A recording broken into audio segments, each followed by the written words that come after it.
नमस्कार भैया, अपना पाए का सब जने का राम राम। आज विंध्य प्रदेश में भारतीय जनता पार्टी की ओर से जन आशीर्वाद यात्रा का हरी झंडी दिखाई गई। हरी झंडी दिखावे खातिर भारतीय जनता पार्टी के राष्ट्रीय अध्यक्ष जेपी नड्डा पहुंचे रहे हैं। सबसे बड़ी बात यह है कि विंध्य में काहे हरी झंडी दिखाई गई, सबसे पहले विंध्य का काहे चुना गया, यह अपने आप में एक बड़ा सवाल है। अब अगर ये सवाल का खोजे खातिर चला जाए तो जौन पिछले कुछ समय से लगातार सिनेरियो देखे को मिला कि भारतीय जनता पार्टी गुप्त रूप से सर्वे करवाइस, विंध्य में का स्थिति है भारतीय जनता पार्टी के, सारी चीज़न के भारतीय जनता पार्टी पता करीस। आखिरकार भारतीय जनता पार्टी के सर्वे में यह आवा कि विंध्य के जनता भारतीय जनता पार्टी से नाराज ही। एक ठेव ध्यान दे वाली बात है, पूरे देश में विंध्य जौन सवर्ण वर्ग के लोग हाँ, ब्राह्मण, बनिया, लाला, अलग अलग जितने सवर्ण वर्ग में आवत सब विंध्य प्रदेश में रहा था ज़्यादातर। और अगर हम 2018 की बात करें तो 2018 में भारतीय जनता पार्टी का विंध्य के लोग एक तरफा वोट दीन, यानी कि 30 सीट हैं, 30 सीट में 24 सीट में विंध्य के लोग भारतीय जनता पार्टी का चुनाव जिताए। कौनो कारण बस भारतीय जनता पार्टी की सरकार नहीं बनी, कमलनाथ सरकार आई। लेकिन जब 15 महीना बाद मध्य प्रदेश में सरकार रिपीट भय, कांग्रेस के धराशायी हो गए और सिंधिया के कारण फिर भारतीय जनता पार्टी की सरकार बनी। तो विंध्य से मंत्री को बने 3 मंत्री, जौने वो ब्राह्मण एक नहीं रहे, राम खिलावन पटेल, बिसाहू लाल सिंह, मीना सिंह। कौनो नेता ब्राह्मण वर्ग के या ब्राह्मण वर्ग के अलावा सवर्ण वर्ग में जो जितने आवत कौनो वर्ग से नहीं रहे। यह नाराजगी लगातार देखे को मिलत गए।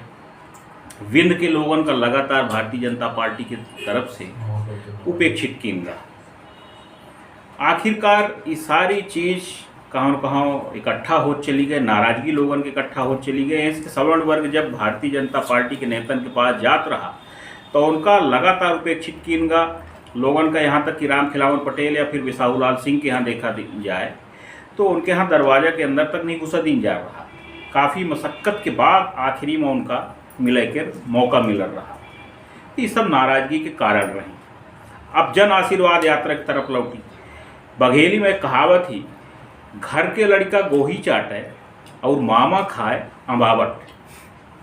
कहा कि तात्पर्य यह है कि विंध्य प्रदेश 24 विधायक दी भारतीय जनता पार्टी का, और विंध्य प्रदेश का पर्याप्त रूप से प्रतिनिधित्व नहीं मिला।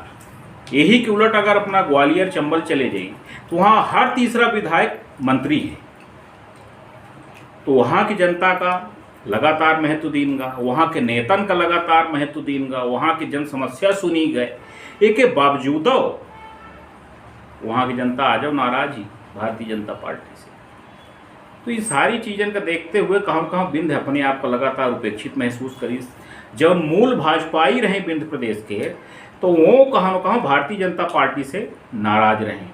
अब कहाँ न कहाँ यह कहा जा सकता है कि जख्म में मरहम लगावे की कोशिश करी सी भारतीय जनता पार्टी।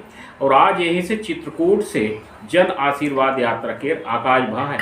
और सबसे बड़ी बात यह है कि डॉक्टर नरोत्तम मिश्रा का नेतृत्व दीनगा है, यानी कि विंध्य में ब्राह्मण नेता नहीं आए। डॉक्टर नरोत्तम मिश्रा का नेतृत्व दे के भारतीय जनता पार्टी ये साबित कर दी कि विंध्य में ब्राह्मण नेता नहीं आए। हालांकि डॉक्टर नरोत्तम मिश्रा एक जनप्रिय नेता हैं और रीवा के प्रभारी रह चुके हैं।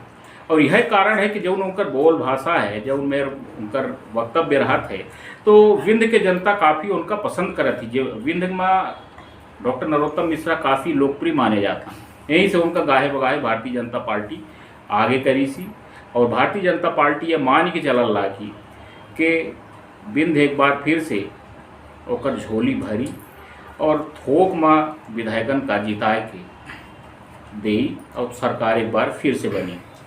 लेकिन अब यह तो जनता के मूड के बाद कि अगले 2 महीना में बिंद के जनता कितना भाजपा के साथ दे या ओकर कितना मूड बदल जाई कि भारतीय जनता पार्टी के पक्ष में आ जाई। दिलचस्प यह रही कि अब देखी और जन आशीर्वाद के लुत्फ उठाई और आगे आगे भारतीय जनता पार्टी और का करे वाली है, ये सारी चीज़ें को देखी। आज इतने आगे कुछ और नई चीज़ लेके आओ, तब तक सबका राम राम, नमस्कार।